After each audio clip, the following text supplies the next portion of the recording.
for the audio, or you can even watch back. Giving players all the props, or put them on blast. We don't give no hot takes, only talk facts. We're giving all our devotion, riding high on this wave of emotion. Going all out, yeah, cause this is our time. No, ain't no stopping us till we reach the finish line. All in, we came here to win. We're gonna give everything. S-I-C-K on the run. S-I-C-K, sick, sick. On fire, we're ready to fight. We'll bring the house down tonight. S-I-C-K on the run. S-I-C-K, sick, sick. Play it on the car ride, play it when you lounge. X and O, you know that we can hold it down. Shout out to my man Sammy, got it off the ground. And to all the listeners tuned in right now, got debates, analysis, and speculation. This is sports talk for the new generation. You know where to find us, got a reputation. Sick podcast, your #1 sports destination. Giving all our devotion, riding high on this wave of emotion. Going all out, yeah, cause this is our time. No, ain't no stopping us till we reach the finish line. All in, we came here to win. We're gonna give everything. S-I-C-K on the run. S-I-C-K, sick, sick. On fire, we're ready to fight. We'll bring the house down tonight. S-I-C-K on the run. S-I-C-K, sick, sick.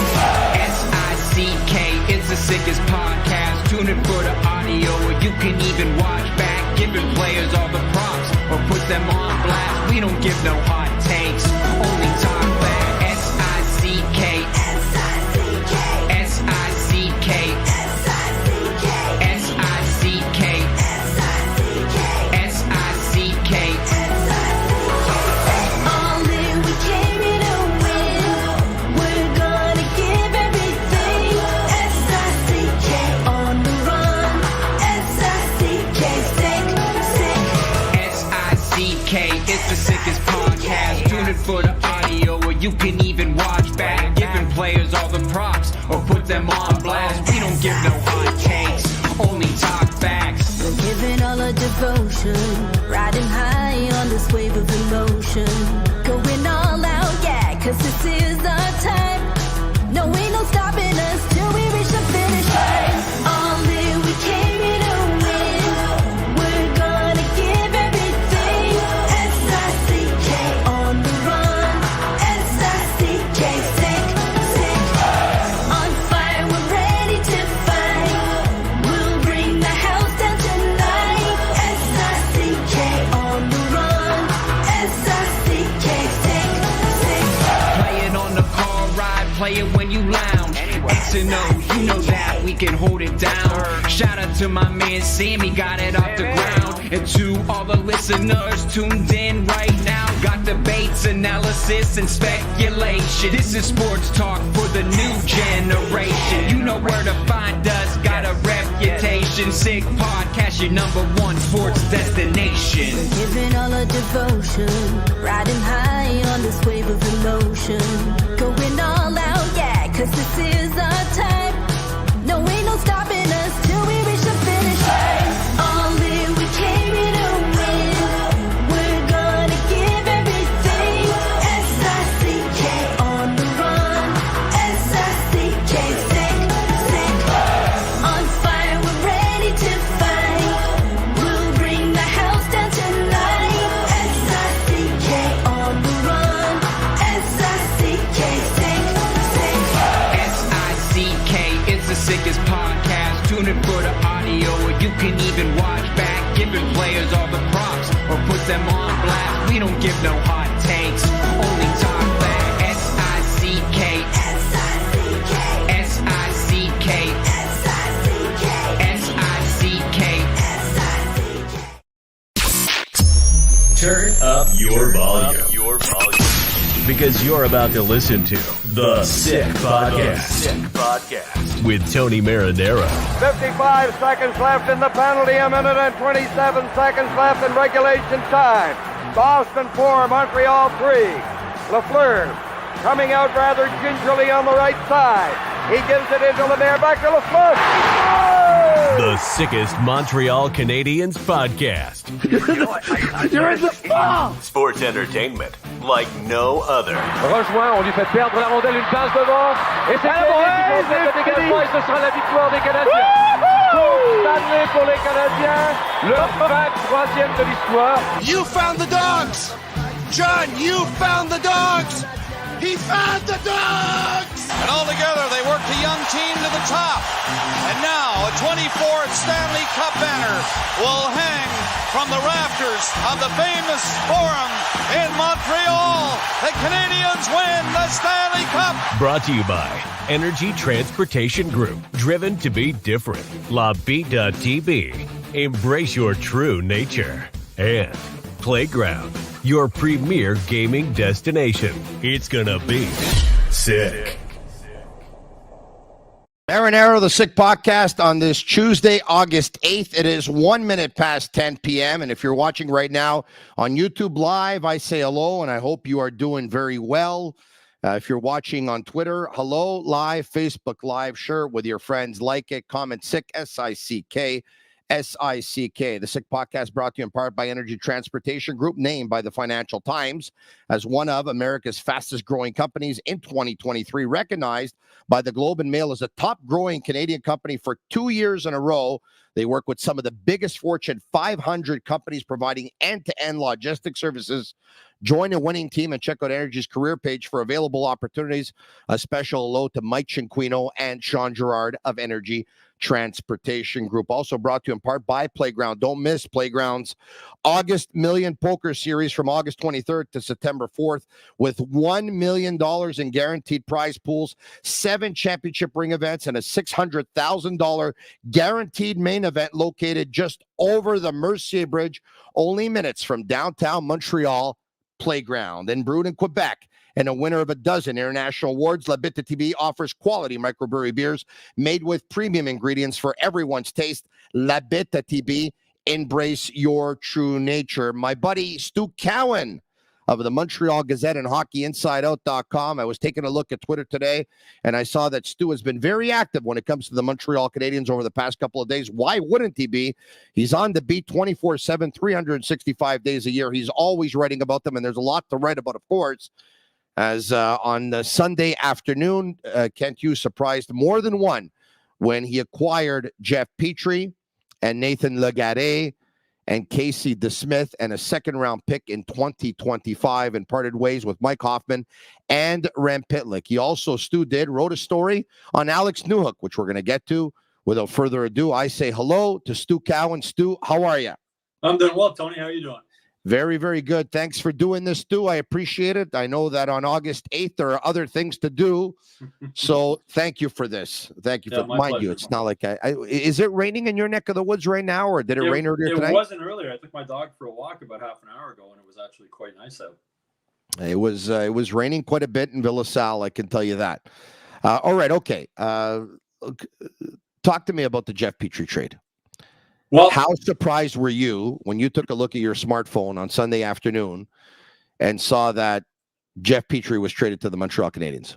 Well, on Sunday, my wife and I were having breakfast, and we were just about to leave the house. We were going to go take the REM for the first time here from Brossard downtown and walk around old Montreal and whatnot. Oh, really? I looked on Twitter, and I saw, I think it was Elliot Friedman had a tweet saying that there was a trade in the works with 3 teams, and it looked like Montreal might be involved. So I said to my wife, well, I don't think we're going for the REM. Wait and see what happens here. And Jeff Petry, when Petry's name popped up, I was really surprised. But I don't think anybody saw this coming, and probably not Jeff Petry or his wife either.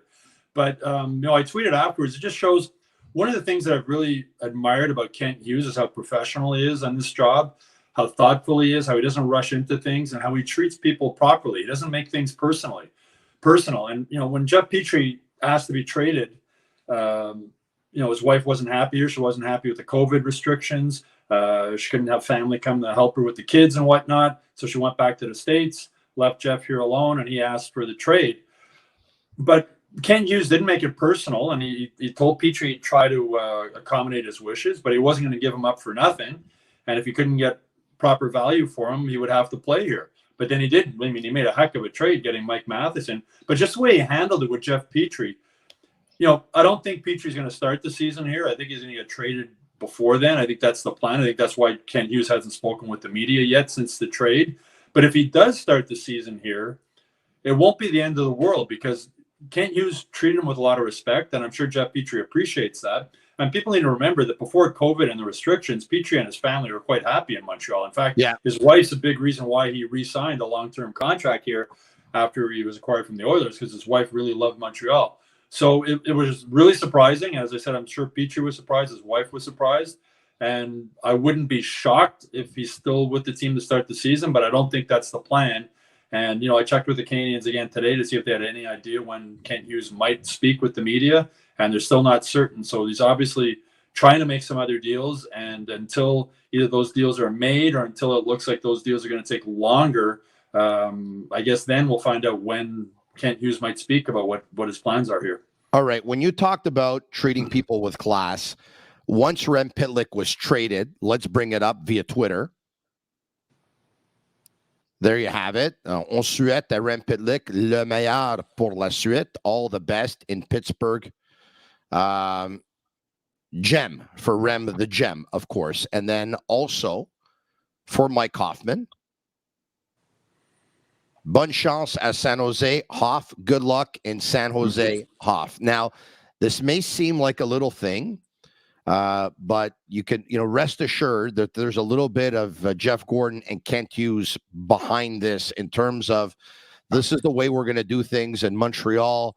We're going to treat people right. And if it works out, fantastic. And if at one point they're going to be moved, we're going to make things as easy as we can for them and as good as possible, because once they leave, we want them to have a very good reminder and experience with Montreal. We want them to be able to talk to other people and with kind words about Montreal.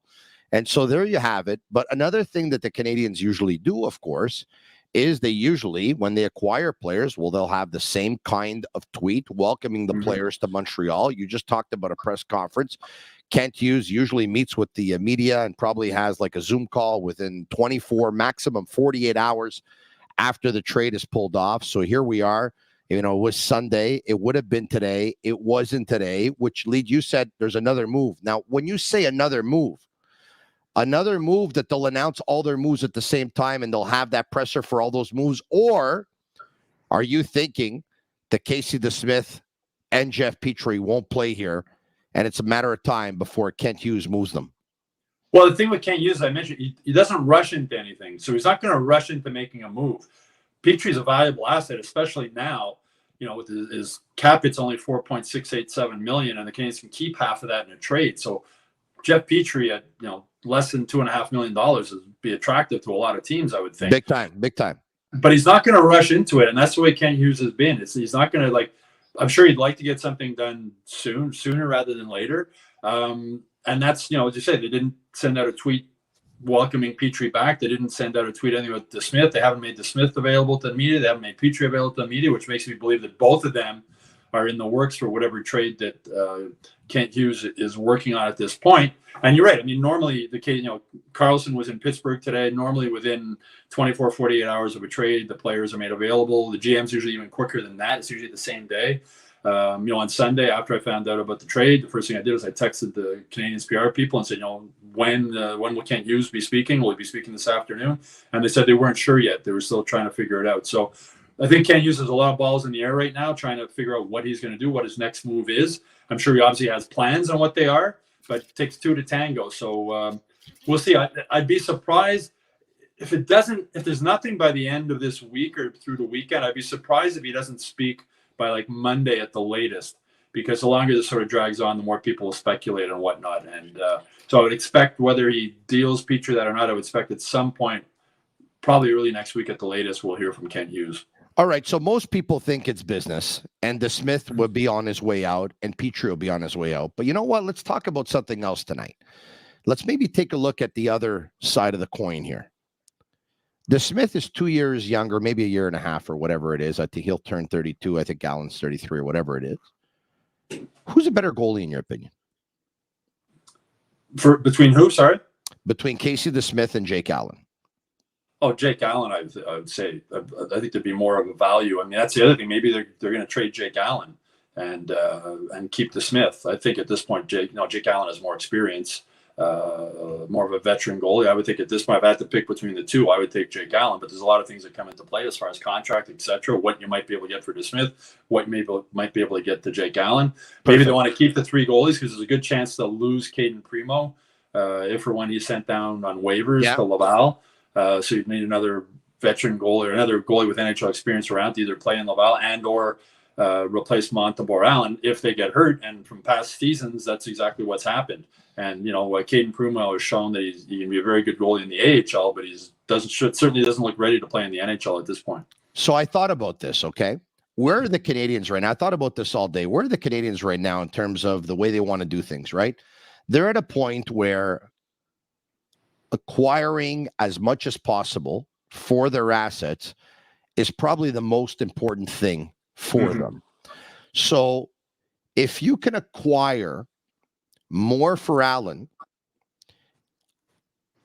why don't you keep the Smith? Well, that's the Smith being younger may turn out being better than Allen because you go to a new team, it's like you got so much more to prove. And I'm gonna throw something else at you. Can you get more for David Savard or Jeff Petry?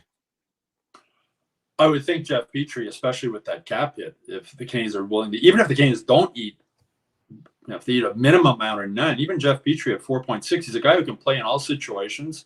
He's in incredible physical shape, Jeff Petry. He can play power play and kill penalties. I mean, look, it's not that long ago. Remember him with one of the 4 Clydesdales for the Canadiens in the playoffs, how well he played. Yeah, that's only a couple of years ago. That's not that long ago. So I think there would be more value to Jeff Petry on the trade market. But the thing is now, as you mentioned, Kent Hughes has so many assets and he has a lot of options what he wants to do. I mean, to me, the biggest part of the fact he was able to get rid of Hoffman and his $4.5 million cap hit without having to eat any of that, and plus what he got in return is really quite remarkable and just a heck of a job by Kent Hughes. Again, being patient, right? I mean, they're obviously trying to trade Hoffman at the trade deadline last year. I'm sure they were shopping him around during the draft and whatnot. But Kent Hughes, one of his biggest qualities is just as a willingness to be patient. And as I mentioned earlier, just the way he treats people well. Yeah, he has good people skills. And you go back to Marc Bergevin, and I think I've said this before. I've written it before. Marc Bergevin, I think his downfall as a GM was just he made everything personal. Whether it was Markov and Danault and Pacioretty and Subban, and you go down the list. And I've written this and said this before. He GM'd like he played.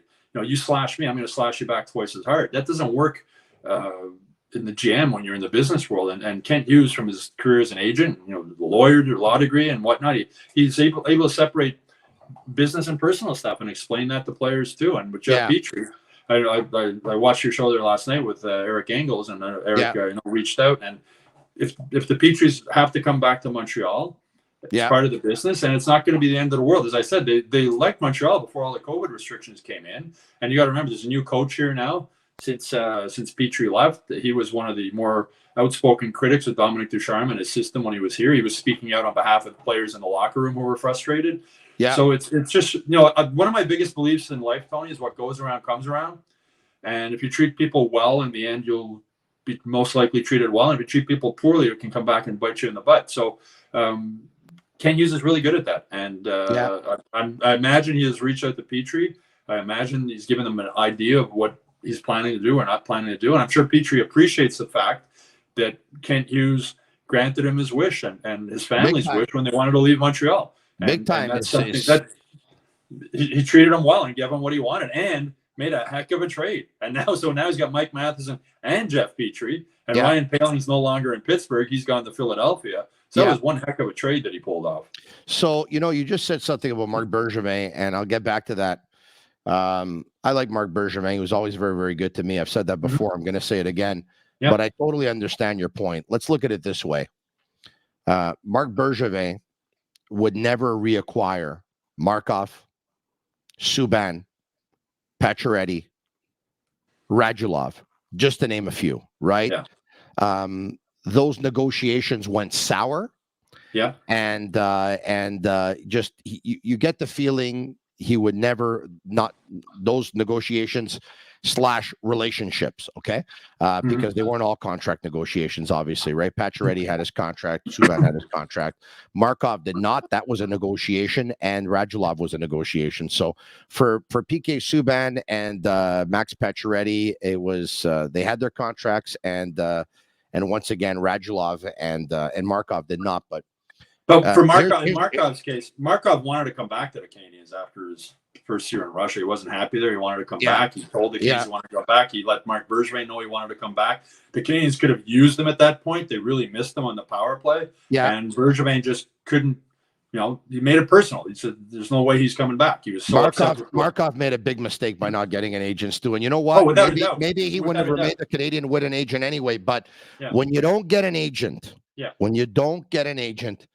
GMs think that they can take you to the candy store, basically. And the player, if the player wants to really stand tall, they try not to make that happen, and it doesn't go over very well. Agents have such good relationships with general managers, some more than others, to the point where some it becomes like a real good friendship and stuff like that. Maybe in some cases a little bit too much, but that's another story for another day and another podcast. And who knows, maybe even in my book one day, because I've seen it all in this business. But one of the reasons Pacioretty dropped Brisson as his agent is because he thought he was too friendly with Bergevin and was looking out more for Bergevin maybe than he was looking out for his client at that point. It's funny. He signed Brisson because of the relationship that he had with Marc Bergevin, and he got rid of Brisson because Brisson was trying to talk Pacioretty into a trade, to accept a trade to LA. Pacioretty wanted Brisson to talk to Bergevin to smooth things over so that he can stay here. And when Brisson insisted that Pacioretty take the LA trade, Pacioretty got rid of him. In came Alan Walsh. And Alan Walsh tried to salvage it. So much. Remember the night where they had the golf tournament. For Max Pacioretty and Paolo Presti, who's a very, very good friend of Max Pacioretty's, like very, very good. I mean, Pacioretty was godfather to, Paulo's child, and Paolo was godfather to Max's children, like very, very close. Paolo Presti at one point got up and spoke and said, Max really wants to stay here and he deserves to stay here. And I hope that the Montreal Canadiens will do everything in their power, and Jeff Molson will do everything in his power to make sure that Max stays here. Jeff was at that golf tournament. Remember, there was pressure on Marc Bergevin to show up because at one point he hadn't answered. The two weren't talking, and if he wasn't going to show up to that golf tournament, he was going to lose a lot of face. So there was a lot of pressure on him to show up. He showed up with Jeff Molson and the handshake. All the cameras were out. That. The handshake. And Pacioretty was there with Alan Walsh. Pacioretty was there with Alan Walsh, and the handshake between Bergevin and Pacioretty was like it was just an uneasy feeling. I wouldn't even say in the room because it was done outdoors at the golf course. But it was like they both wanted to wash their hands afterwards or something. It wasn't good. It was really odd, but I know that on that particular night, Alan Walsh, was hoping that night, with everyone saying what they said and the great turnout for Max, that he could have possibly talked Jeff Molson into Max Pacioretty's going to stay a Montreal Canadien. But Jeff Molson, he's got a guy in charge. That guy is Marc Bergevin. Marc Bergevin had made up his mind. Pacioretty was gone. I remember that year, Stu, I'll say this. I had a great relationship with Pacioretty. I thought Max Pacioretty was a really, really nice guy. Okay. Yeah. I'll give you a couple of examples. I mean, I had my nephew was doing a project in school on concussions. And, he thought, if he would have talked to an athlete or interviewed an athlete, that he would have, passed the course with 100 or whatever. So he called me and he said, "Can you help me out?" I said, "Yeah, no problem. Hold on a second." So I picked up the phone. I called Max Pacioretty. I said, "Listen, Max, my nephew, this, concussions, project, school, whatever." He said, "Sure, come over with him." Just like that. Boom. With half an hour later, we were at his house at the time in Nuns Island. Right. And so my nephew's got the iPad out. He's interviewing him. And so Max Pacioretty was a really, really good guy. At one point I asked him about doing a fundraiser together and joining with his foundation. He said, yeah, you know what? You organize it and I'll show up. And he did. And he brought a couple of players with him. Really good guy. But I'm going to tell you this. In Pacioretty's last, I would say, almost year, in the last 10 months that he was with the Canadiens, he didn't speak to me. He didn't speak to me in the last 10 months. As a matter of fact, he was really upset with me. Really upset with me because I think it was the end of November, early December, that somebody's having a good time at your place, eh? Yeah, that's what kids. Good for them. They're kids too. I think it was end of November, early December. I came out, I went on the radio and I said, Max Pacioretty will not be a Montreal Canadien come Montreal Canadiens golf tournament. Yeah. And Pacioretty wasn't happy that I said that. And he almost thought like I was running him out of town. But I think I had, some people in the know based on the information that I had. It was determined. Pacioretty was not going to be a Montreal Canadiens at the Montreal Canadiens golf tournament. And Pacioretty wasn't happy with me because Pacioretty wanted to remain a Montreal Canadien. So the fact that I was going on the radio every day saying that come Montreal Canadiens golf tournament, Max Pacioretty will not be a Montreal Canadien, he was upset at me because he thought there was a way to salvage it. He thought I was running him out of town. Anyway, long story short, you remember when he got traded, eh? Yep. It was the day before the Montreal Canadiens golf tournament. Yeah, and the thing is, remember, it became a he said. Remember, the Canadiens were saying Pacioretty asked to be traded and wanted out, and Pacioretty said he didn't want to be out. In the end, Marc Bergevin didn't want Max Pacioretty anymore. Nope. And they should have just been honest. He especially didn't want him to be his captain. He didn't want him to be his captain. No, and the Canadiens should have just been honest and said that. We want to thank Max Pacioretty for everything he's done, but we're moving in a different direction, and he's not part of the plans. And it goes back to what I was saying about Kent Hughes, how you treat people properly. And then it became Pacioretty loved being in Montreal. I mean, he had moved from his house in the South Shore, bought a place in Westmount. You don't do that if you want out of the town, right? And he wanted to stay here. And you're right. I had one run-in with Pacioretty. He was upset at me when I asked him, I believe it was his golf tournament, if he had thought about giving up the C to Shea Weber. That's after they acquired Weber, and Weber and Petry showed up together at the golf tournament. And I asked Max if he had thought about giving up the seat to Shea Weber. And Shea Weber had just won the Mark Messier Leadership Award the previous season with Nashville. And he really took offense to me asking that. He thought it was a loaded question. I explained to him, it's not like you're giving up the captaincy to Joe Blow here. You're giving up a captaincy to a guy who was considered the best captain in the league the year before. And as I said, I thought it might have just taken some of the pressure off him, not having to deal with the media every day, just focus on hockey. I thought it might have helped him. I explained that to him. I thought it might have just made life easier for you and not having that burden of wearing the C.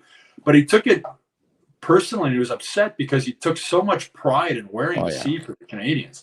He had so much pride. You mentioned, he was much more visible in the community than Shea Weber ever was as a captain. They're different personalities. Yeah. And he's saying doing stuff like that. So with Max Pacioretty, I had a lot of respect for him. I don't think he had the personality to be the captain, especially of the Canadiens, just because he heard everything and listened to everything. I think he let things bother him, whereas Shea Weber couldn't care less what you say or I say or anybody writes. He just showed up and he did his thing and didn't worry about anybody else, where Max, I think, did. And I think that weighed him down, and I think that made the captaincy weigh heavily on him. But, he wanted to stay in Montreal. If he asked for a trade, maybe a situation where Bergevin was ripping him or something like that, and he might have said something like, well, if you hate me so much, then trade me. But I don't believe Max Pacioretty ever wanted to get out of town. And when Alan Walsh came in, to Alan Walsh's credit, he got him a real sweetheart deal and moved him out to Las Vegas. A lot of money, a place where he wanted to go. And I know Pacioretty was really happy with that. And you're going back again to having an agent. The other thing about having an agent is when GMs negotiate, they're going to tell you what they don't like about the player, right? So when Markov was negotiating with Bergevin was telling him what he didn't like about him as much as or probably even more than what he did like about him, because he wanted to get him as low as you can. And that's how negotiations go. But the agents are used to that. And the agents aren't going to go back and tell the player, oh, he said you suck at this and you suck at that. That's where the negotiation goes. And that's where Markov made the mistake of not having an agent, because he wouldn't have had to deal with Bergevin in that case, and maybe something would have got worked out. And you're right. I think Bergevin probably did try to take advantage of him in that situation. And there were two alpha males who went head to head, and they never really forgave each other. I know Markov held a grudge against Bergevin, and was probably the same, because Alan Walsh ended up representing Markov, and I got an interview with Markov. I guess it was 2 summers after he left the Canadiens in Montreal, and he talked about how he wanted to come back. He finished a handful of games below 1,000 games. Like, how they didn't bring him back. The guy played so many years here. He deserved to be brought back and allowed at least to play 1,000 games. But again, Mark Bergevin made it personal.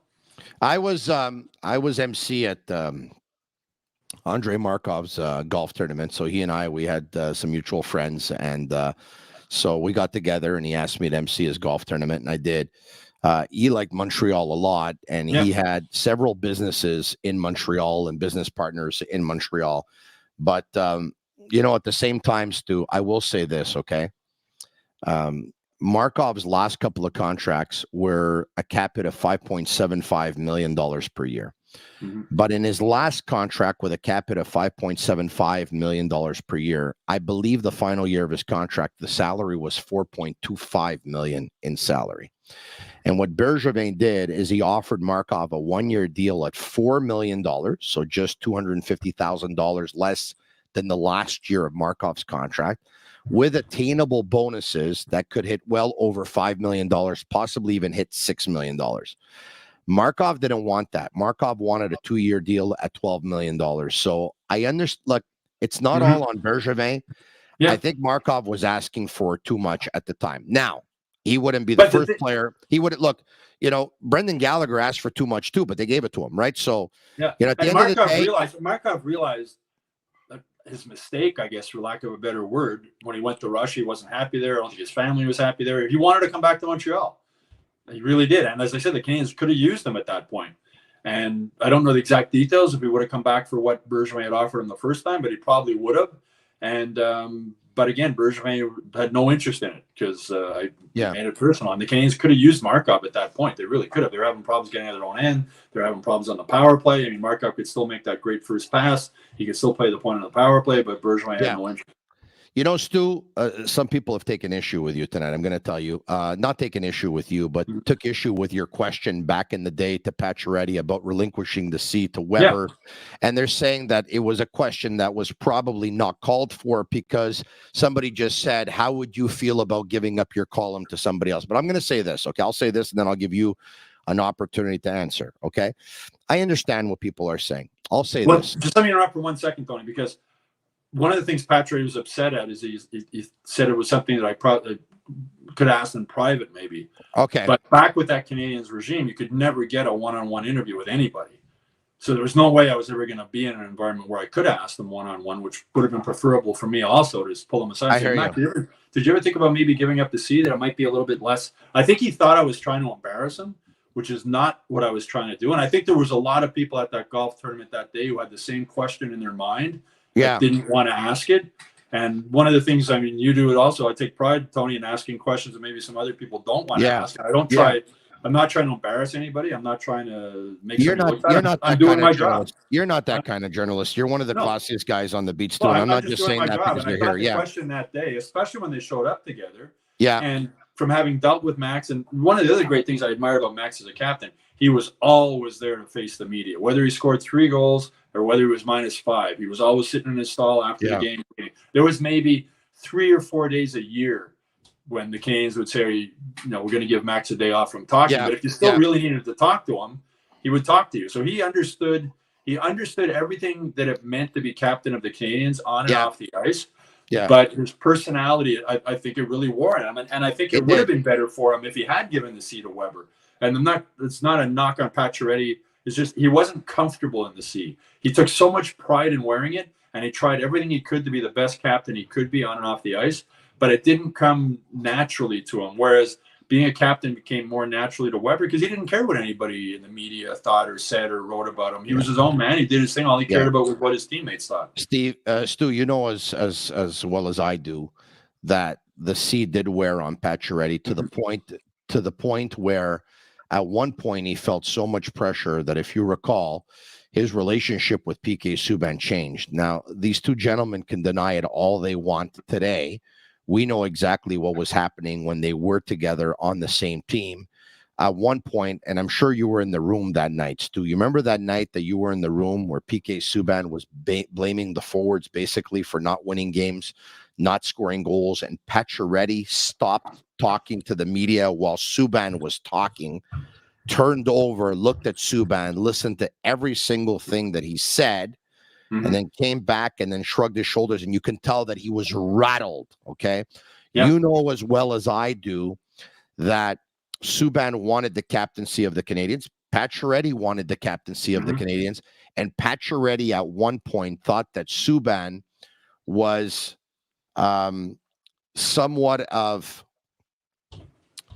he thought he was kind of doing his thing, and he had a couple of players following him, and it was hard to keep unity. And Pacioretty was upset with Subban, and he told him to buy in and be with the program and stuff like that. And Subban was a little bit upset with Pacioretty, and Subban thought he was more of a natural leader than Pacioretty. And you know what? Maybe he was, maybe he wasn't. But all to say is that the sea wore on Max Pacioretty. It wore him down. It was obviously a huge privilege to be the captain of the Montreal Canadiens, but it comes with a lot of responsibility. And at one point, it got a little bit too much for Max. Yeah, but as I said, and he understood what it meant to be captain of the Canadiens. And Shea Weber was a great captain in the room, and the guys all loved him. But I don't think Shea really understood or cared to understand the difference between being captain in Nashville and being captain in Montreal. You know, dealing with the media is a big part of it. Shea hated dealing with the media. He did it as little, did the minimum he had to do. He was so comfortable as a leader, Shea Weber, and such a comfortable man in his own skin. But I don't think he was as comfortable being captain of the Canadiens and everything that came with it. Yeah. And he didn't really, I think he knew what, but it wasn't his character. And Pacioretty tried to be everything sort of to everyone as captain. And, being around the team on a daily basis and on the road. And I remember there was I can't remember what season it was, early in the season, and Pacioretty was really struggling. And he was asked about the leader. They said, I remember his quote was something along the lines, "It's hard to be a leader when you're the worst player on the ice." Yeah. And he was speaking honestly and openly, but when he said it, I was like, whoa, you don't really want to be saying that as a captain of a team. He was hard on himself. He was so hard on himself. And the next day was one of the rare times I had a chance to have a sit-down one-on-one with Weber. The next day, I'm pretty sure they're in Anaheim. It was Anaheim or San Jose. And the next morning, Weber was sitting by himself in the locker room. And I said, can I talk to you for a couple of minutes? And he grudgingly went, yeah. And then I said, what did you think of Max's comments yesterday? And he just said, well, we had a chat. So I think that was a case of Pacioretty basically explaining to Max maybe, that he was being honest. I mean, he was struggling, but that just showed how much it was weighing on him. That for him to say that in front of a media scrum just showed how much it was weighing on him. He was finding it hard to be a leader while he was struggling on the ice. Yeah. Where Shea Weber, none of that stuff, whether Shea Weber was playing good, bad, great, he was like that. And that's part of what made Shea Weber such a good leader that he was, and the Mark Messier recipient. But again, being captain in Montreal is different than being captain anywhere else in the NHL. Maybe Toronto a little bit, but even in Montreal more so. There's more media. You got English media, you got French media. And Pacioretty again. I think Weber dropped the ball a lot in Montreal. I think he did, and I think the fact that he never really held a press conference. He never held a press conference after he left. He wasn't at that game after Guy Lafleur died. There was a lot of things. He was still. I think Bergevin made a mistake too by still leaving him as captain. Like I think Shea knew he was done and he wanted to move on and it was over and everything else. Bergevin didn't want to cut the cord there, and I don't think he did Weber any favors. But if you remember when Weber came back, I guess it was the last game of the season at home maybe, and he came on this and he got booed. There were people booing him at the Bell Center, and I was thinking, man, if he had come back at the beginning of the season after that heroic effort he had in the playoffs. Yeah, playing on banged up body and playing tons of minutes, they would have blown the roof off the place with a standing ovation for him. So I don't think he understood that part of no. If he had showed up opening night, he would have got an incredible standing ovation from the fans, because what he did in that playoff run was amazing on a body. He was. That he knew he was done. He knew he was done. Like that, he gave everything he had. Yeah, and I admire so much about him doing that. But I don't understand why he wouldn't have wanted to be there opening night the next season because he was still captain. But when you've been around Weber, you sort of, because he does his own thing. You know what the he's his own truth is, man. too? You know what the truth is? Subban never wanted to leave Montreal, and Weber never wanted to leave Nashville. Well, I mean, you can think the trade worked out, yes or no, but the reality is that Weber never got over that trade, and Subban never got over that trade. No, Shea Weber had his world pulled out from under him because being captain in Nashville. I remember after the trade, excuse me, I called the reporter Adam Vignon, who was at the time with the Nashville Tennessee, and he later went to the Athletic. Yes, correct. He was a victim, unfortunately, of the cuts at the Athletic. Yeah. But I called Adam. I didn't really know him, but I knew he covered the team, and I just get a feel for Shea. And he said, he's a great guy. He says, but good luck trying to get him to talk about himself or talk about anything else. He hates dealing with the media. He'll talk to you about his fantasy football team. He'll talk to you about all kinds of stuff, but he doesn't want to talk about hockey. He doesn't want to talk about the teams. He said to me at the time, I mean, if you Google search, I wrote a column about it. He said it's going to be interesting to see how he handles the media spotlight that it's going to be on him in Montreal. Yeah. And he was never comfortable with it. He was very, very comfortable in Nashville. His family was comfortable in Nashville. His world got pulled out from under him with that trade.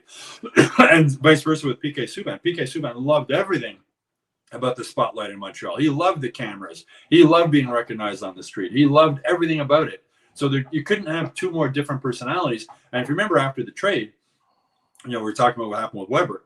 About 2 days after that trade, excuse me, PK was in Nashville on the stage at Tootsie's with a cowboy hat singing a Johnny Cash song. Yeah. And there was still no sign of Shea Weber. And I remember I wrote a column at the time, and the headline was "Where's Shea?" Because it had been like 2 weeks after the trade, maybe more. And again, you can Google and look up for my name and "Where's Shea?" And he still hadn't shown up. And I wrote the column, and the Canadiens phoned me that morning. They blasted me. How can you write this? And, really, eh? But I was like, well, where is he? Like, it's the normal procedure is a blockbuster trade like this. The guy's going to be there the next day. We understand why Petry is not, because you figure he's probably going to get traded. Otherwise, so it was just right from day one. You're right. PK didn't want to leave Montreal, and Shea Weber didn't want to be in Montreal. And, Shea Weber was able to help lead the Canadiens to the Stanley Cup final. And, he played his heart out on the ice here. He played, that's incredible what he did in that playoff run. But, if you gave him his choice, and he would have preferred to stay in Nashville without a doubt. And PK would have preferred to stay in Montreal. So they ripped you, eh? Well, they weren't upset. Especially the previous regime with the Canadiens, they were very, I'm looking for the word. They didn't like it if anything negative was said about them. Hey, speaking of which, did you see the picture of Marc Bergevin with Paul Wilson and Dominic Ducharme on social media? Did you see that? I saw that one, and I saw another one of them at the airport recently, and he looked great. Like he looked fantastic. He looked 5 years younger. He looked almost like he did when he first came in as GM of the Canadiens. And that's the pressure of that job. I mean, it eats people up. And I saw it with him and Wilson and Dominic Ducharme. I guess they were at Wilson's house having a bit of a pool party. Yeah, they were at Wilson's house, and Marc Bergevin usually doesn't come back to Montreal all that much, but clearly, he still has family and friends here, so he was in. I don't know if he's still in.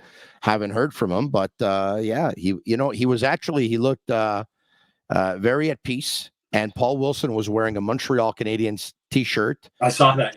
Champions 2021, obviously conference champions and not Stanley Cup champions.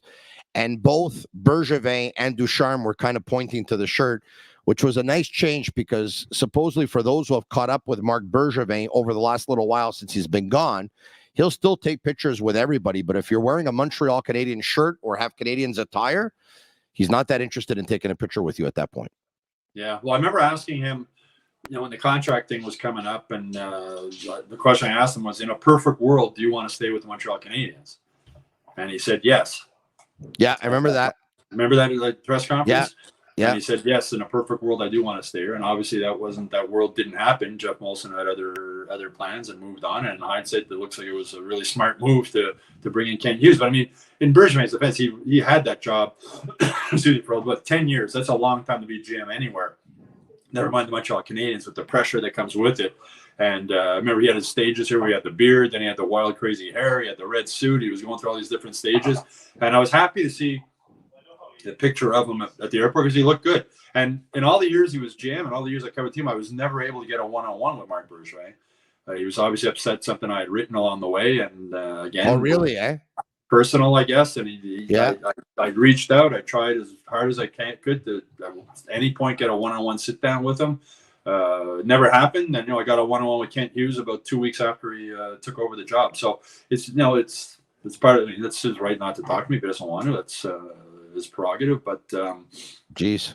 You and I are quite the opposite, because I never had a problem getting a one-on-one with Bergevin. As a matter of fact, I was very, very privileged. I had several sit-down conversations with Marc Bergevin once at the old radio station where I used to work.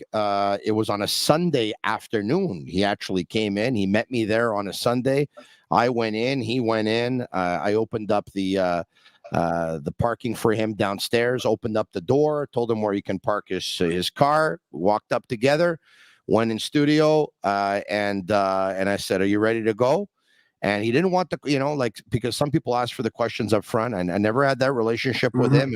I was like, "Mark, I'm going to ask you, like, this is who I am and this is what I do. So if you're looking for softball," but he was good. And I always got the feeling that, he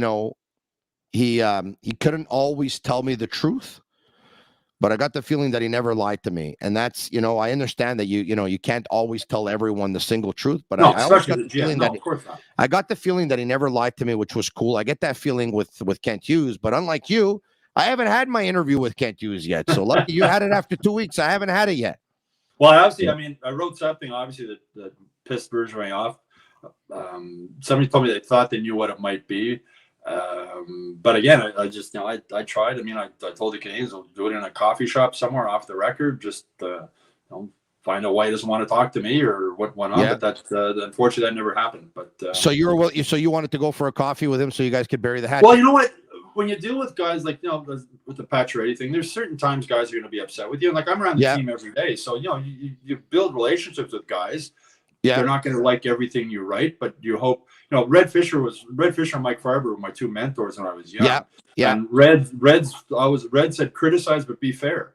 That was always his mantra. Criticize, your job's to criticize when they need to be, but just be fair. And I've always tried to follow that. Been critical when they need to be, praise guys when they need to be praised. And I've always remembered Red's voice in the back of my head saying, criticize, but be fair. And I think I've always done that. If Bergevin felt I wasn't fair with something I wrote, it would have been good if he could have maybe told me what it was. Yeah. And, I could have said, okay, or we could have maybe either agreed to disagree, or we could have patched things up. As I said, when Pacioretty was upset with me over the question I asked him about Weber, we spoke and worked things out, and we got along fine after that. I told him my side. I wasn't trying to embarrass him. I wasn't trying to put him on the spot. I was just asking a question, and it was not my intention. That's the way he took it. In his shoes, I guess I could understand why he would take it that way, but that wasn't my intention. We agreed to, and we got along fine again after that. You know what Bergevin didn't like, and I don't know if this came for you or not. I don't think it did, but I'll tell you, he didn't like when members of the media would talk about the way he dressed, the way he looked, his muscles, his tattoos, because some members of the media did. They talked about all that stuff, right? He just wanted to be evaluated for the work that he would do and not the way he would dress or not whatever. What might have upset him was, I think after the PK trade is, I said, if this trade doesn't work out and it blows up in his face, he's going to go from looking like the dapper GM to looking like Herb Tarlick. If you've never heard Tarlick from WKRP. Yes. So that might be what upset him. It's pretty funny. If it is, I'm surprised he would have known who Herb Tarlick was. I don't know if the WKRP back in the day. Yeah, pretty funny actually. But if that's what it was, I mean, if that's what it was, I mean, it was trying to be a little bit humorous, and I mean, as I've said, not many guys Marc Bergevin's age can pull off the looks he pulled off, and kudos to him. I mean, he's like one of the coolest 50. He's almost my age, he's 56 or something like that now. He's one of the coolest 56-year-old guys out there, with his tattoos and the wild clothes, and good for him. He can pull it off. Not too many guys can. Yeah, I had a good moment with him when I asked him about, a defense partner for Shea Weber, And he brought up Jordy Benn's name. Remember that? I looked at him. I said, "You can't do that." You know, I remember. Tony, That's Jordy exactly Benn. what you said. You said you can't do that. Yeah, it's Mark. I think you laughed actually when you said that too. Yeah. No, we had it, and we also had a laugh off air over that one too. I said, so I looked at him and I said, "Mark, Jordy Benn, geez, for the love of God, man, come on."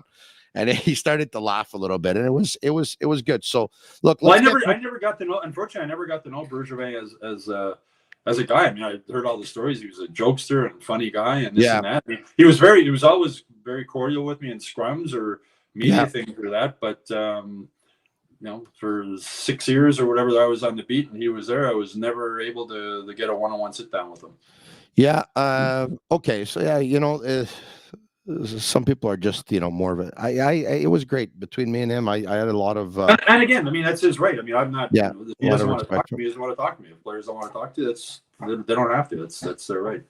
Yeah, I remember. I don't know if I remember. He did one interview with my buddy Mitch Melnick, and Melnick asked him a question, and it went something like, you know, how do you still have a job, or like, what did you say to Jeff to like talk him into like you still keeping your job? And he took it bad, because I don't know if they ever had a conversation again, type of thing. But he thought he was trying to embarrass him, obviously, by asking him that question live on the air, and it was, you know, that was it. That was it. Okay, so Jeff Petry, back to him for a second here. Kent Hughes hasn't spoken to the media yet, and I'll get back to something you brought up. He's preparing other moves.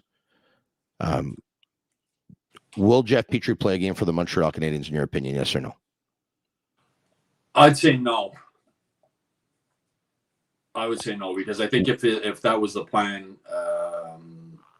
we would have heard from Kent Hughes already, and the Canadiens would have had something up there saying, "Welcome back, Jeff," or something. I'd be. Yeah.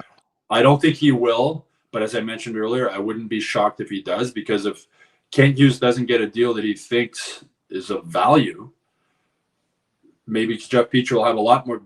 Petry comes back, he'd play a key role on the Canadiens. I mean, they can use a veteran right-hand defenseman, and if he has a really good season at the trade deadline or before then, his value would be higher.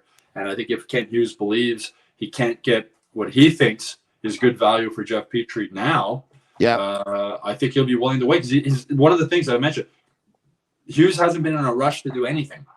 You know, getting rid of Hoffman's contract, I'm sure when he got that offer, he was in a rush to do that. Let's get that off the books if I can. But he's not in a rush to do anything that's going to make his team better, bringing guys in. He's very patient. He has his plan. He has a long range plan, and I think getting Jeff Petry back here with Pittsburgh eating 25% of his contract and him having the ability to eat half of what's left of that gives him a really strong commodity now in Jeff Petry.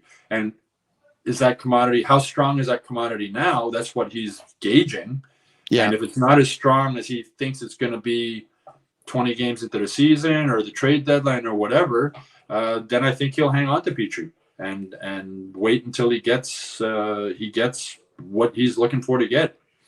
A shout out to Murphy Clinic, an aesthetic clinic specializing in medical aesthetic care. They offer permanent laser hair removal as well as a wide range of treatments for skin problems such as acne, rosacea, fine lines, and more. They currently have 2 clinics, one located in Montreal Shop Angus, and the second on the North Shore in Terrebonne. They're also opening soon in Quebec Cité. Visit murphyclinic.ca or on Instagram at Murphy Clinic. Also to Charlie and Sam over at Optimal Stretch Clinic and optimalstretchclinic.com. Check them out. You can also see what they do on Instagram, where they have some videos set up. They're at 4710 St. Ambroise in Point St. Charles. They'll stretch you out like you've never been stretched out before. They specialize in fascial stretch therapy as well as deep tissue sports massage and cupping and osteo and physio. And they're basically a acupuncture. They're a one-stop shop to make the body feel better. So a shout out to them. All right, I'll ask you the same question. Just one thing, Tony. If Petry does come back and play here, I've seen people on social media say, "Oh, you don't want him in the room. He demanded a trade. Get him out of here."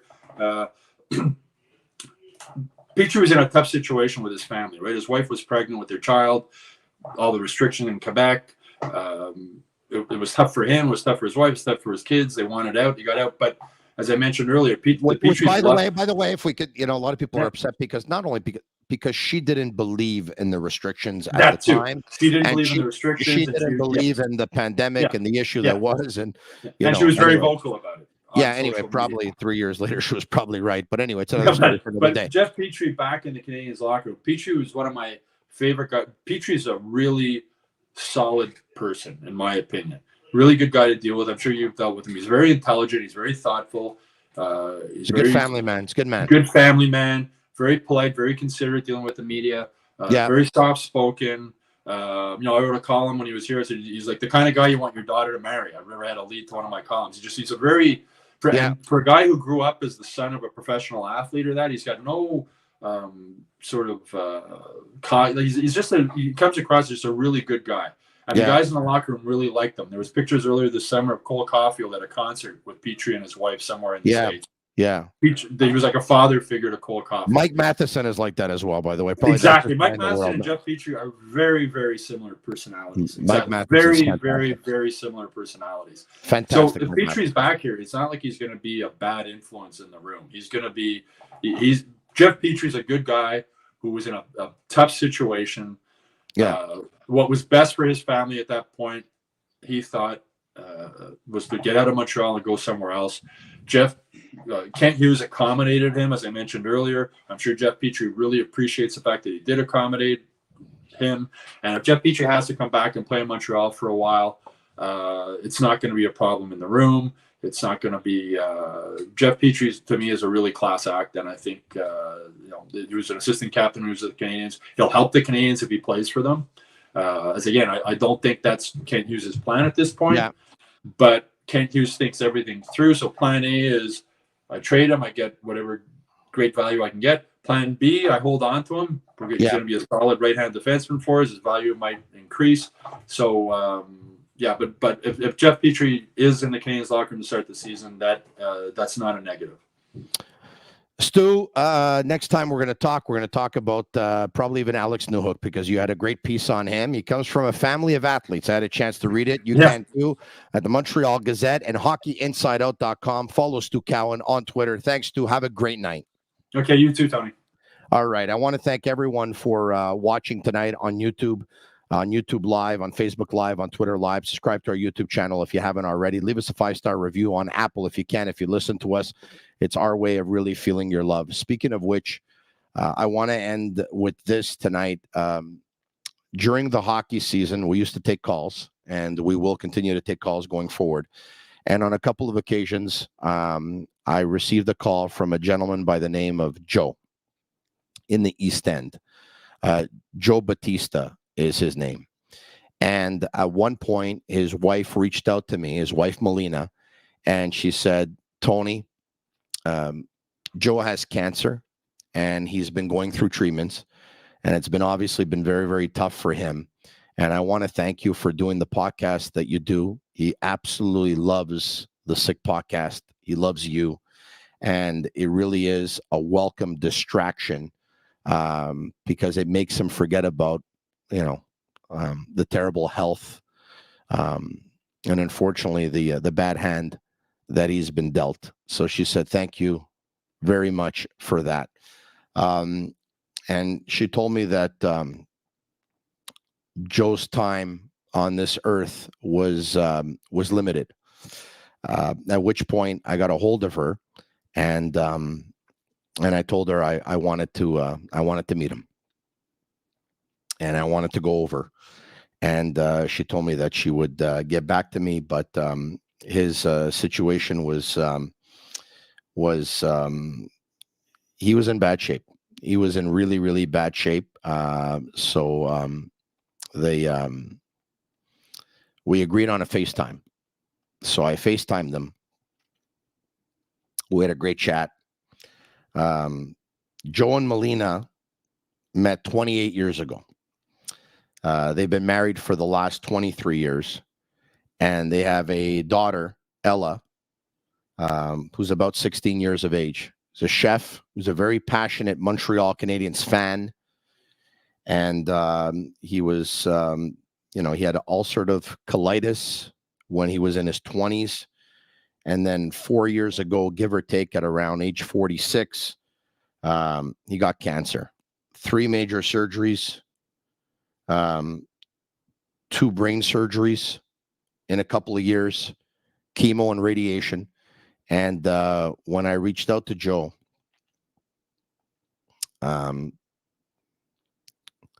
he talked to me about, he didn't know how much fight he had left in him.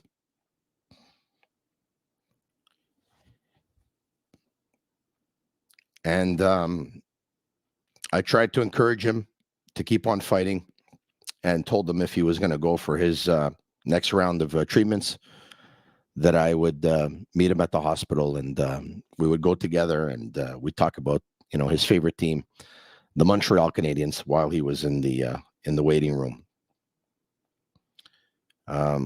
Couple of hours ago, I saw on Facebook from his wife's account that Joe passed away 4 days ago.